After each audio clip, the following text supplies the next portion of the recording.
Assalamu alaykum muhtaram televizor ko'ruvchilar. Ko'rayotganinglar Erkin Osiyo radiosi Tor televiziyasining haftalik xabarlar programmasi. Mazkur programmamizda mushu bir hafta jarayonida Uyg'urlarga doir radiomizda anlatilgan bir qism muhim xabarlarni eslatib o'tmoqchimiz. Men Erkin. Men Gulchehra. Hong Kongdagi Jungo kishilik huquq demokratiya uchun markazi 10 aprel e'lon qilgan bir xabarida doiralarning Uyg'ur elida atalmish 220 kadrlarni pash qilish mukofoti ta'sis qilganligini oshkorladi. Xotan viloyati bu yil 2 oyda e'lon qilgan mukofotlash belgilamasida ta'minlangan uchurning qiymatiga qarab 5 million yuanga qadar mukofot berdiganligini e'lon qilgan edi. Radiomiz ziyoratini qabul qilgan yerlik amallik xodimlari buning rostligini dalilladi. Amerikadagi Uyg'ur faoliyatchilaridan doktor Qahar Barat apandi bu vaqtda inkos qaytirib, Xitoyning yamchuk tashlab xalqni chiqimga da'vat qilishning yengillik emasligini ta'kidladi. Yaqında radiomizga yo'llangan bir uchurda ATUShdagi yerlik doiralarning pasport ishlashda 3 avlod siyosiy orqa ko'rinishini tekshirayotganligi. Agarda 3 avlodning har qanday birida masala ko'rilgan bo'lsa, pasport berilmaydiganligini pash qilgan edi. Radiomizning bu vaqtdagi aniqlashi davomida kent kadrlari bu ishning rostligini dalilladi. Egallanishicha, ATUShning yuqori ishtachi kentida yaqindan buyon 280 dona pasport yig'ib olingan ekan. Agarda pasport egalari yig'ib olingan pasportni qayta olaman desa, oilasidagi 3 avlod kishilar orasida hech qanday siyosiy masala ko'rilmagan bo'lishi shart ekan. Bu yil kirgandan buyon Uyg'ur elidagi yerlik doiralar uqtirish chiqarib, zo'r sonda yordamchi soqchi va amallik xodimi qabul qilganligini, ularga 3000 yuan atrofida maosh berilganligini bildirgan edi. Halbuki Aqto'ng aylik hukumat 31 mart kuni uqtirish chiqarib, Xitoy o'lkalaridan 600 nafar Xitoy soqchi qabul qilganligini, ularga 9000 so'm atrofida maosh berilganligini e'lon qildi. Radiomiz ziyoratini qabul qilgan bir qism yordamchi soqchilar og'ir darajadagi xizmat besimi, dam ololmaslik va tuvan maosh ta'minotidan shikoyat qildi.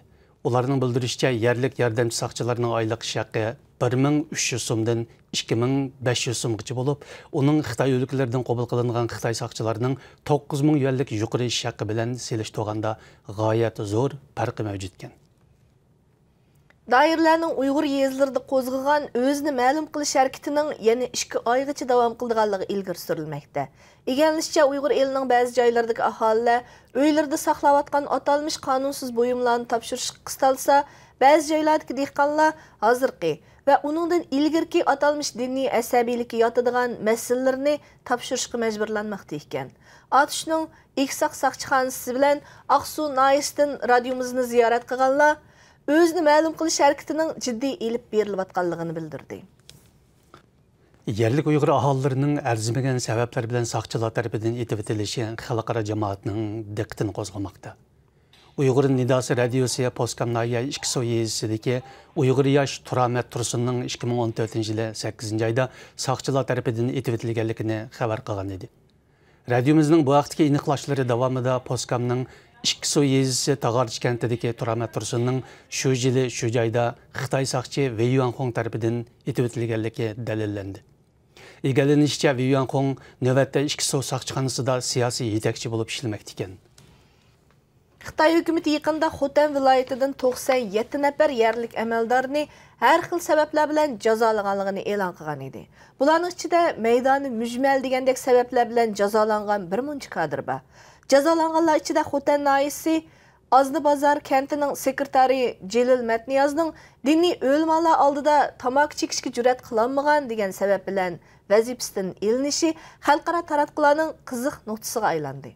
Bosh shtabi Germaniyadagi xatar ostidagi xalqlar jamiyatining raisi Ulrich Delius bu haqda fikr bayon qilib, bu Xitoyning yerlik millatlar masalasida o'ziga bo'lgan ishonchisining qolmaganligini ko'rsatdi dedi.